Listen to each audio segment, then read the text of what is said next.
جی پیارے دوستو، السلام علیکم۔ آج کا ہمارا ٹاپک ہے جھاڑو۔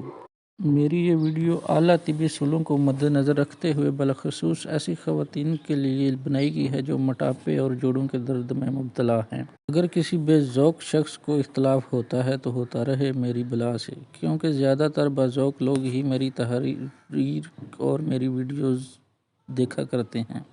ثقافتی ورثہ بھی آہستہ آہستہ گھروں سے غائب ہو رہا ہے اور دیہاتوں اور چھوٹے شہروں تک محدود ہو رہا ہے۔ پہلے گھر صاف کرنے کے لیے 2 طرح کے جھاڑو ہوتے تھے۔ پہلی جھاڑو نرم پیلے تنکوں والی ہوتی تھی جو غالباً کانے کی جھاڑیوں سے بنتی تھی اور خشک جگہ پر پھیرنے کے کام آتی تھی اور بیٹھ کر دی جاتی تھی۔ یہ جھاڑو کونے کھدروں سے نہایت اچھے طریقے سے اور کوڑا کرکٹ گھسیٹ کر لے آتی تھی۔ اس کے کچھ تنکے ڈبل ہوتے تھے اور اندر والے تیلے کو نکال کر یہ پائپ کی صورت اختیار کر لیتے تھے۔ ہم ایک ڈبے میں صابن سے جاگ بناتے اور اس پائپ سے بلبلے بناتے۔ اس کے علاوہ ہم تیلیوں والا کھیل بھی کھیلا کرتے تھے جس میں اس کے تنکوں کو توڑ کر چھوٹی چھوٹی تیلیاں بنائی جاتی تھیں اور ایک دائرے میں پھینکی جاتی تھیں، اور پھر ایک تنکے کی مدد سے باری باری تمام تیلیوں کو دائرے سے باہر پھینکا جاتا تھا، لیکن اس طرح کہ دوسری تیلیاں نہ ہلیں۔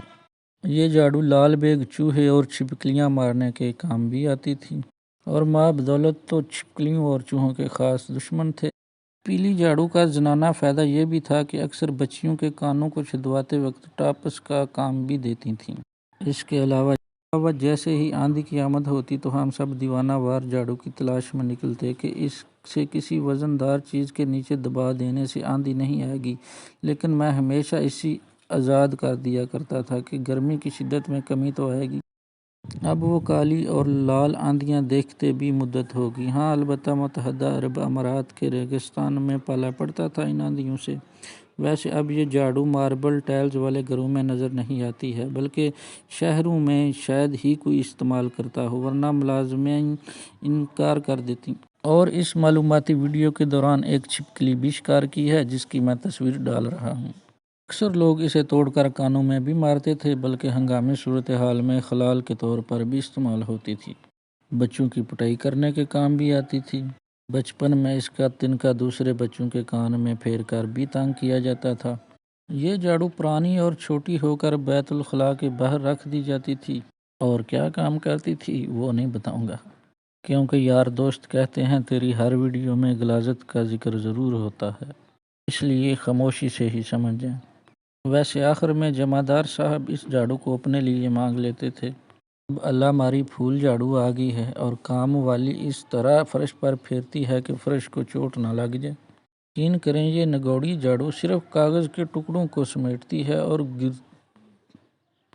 گرد وہیں چمکتی نظر آتی ہے۔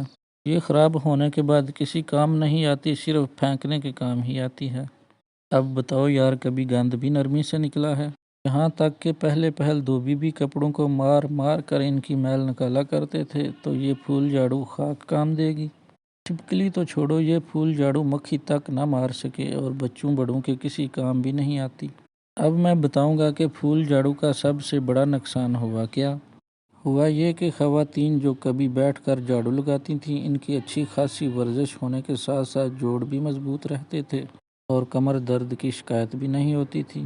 کھڑے کھڑے جھاڑو دی جاتی ہے اور گوڈوں کی اٹھک بیٹھک ختم ہو گئی ہے تو خاک جوڑ صحیح رہیں گے۔ مجھے پتہ ہے خواتین نے نہیں ماننا، لیکن دل ہی دل میں کہہ رہی ہوں گی بات تو ٹھیک ہے۔ آپ کل سے ہی یہ جھاڑو صرف صفائی کے لیے استعمال کریں اور انشاءاللہ ہفتوں میں بھاگتی دوڑتی اور صحت مند نظر آئیں گی۔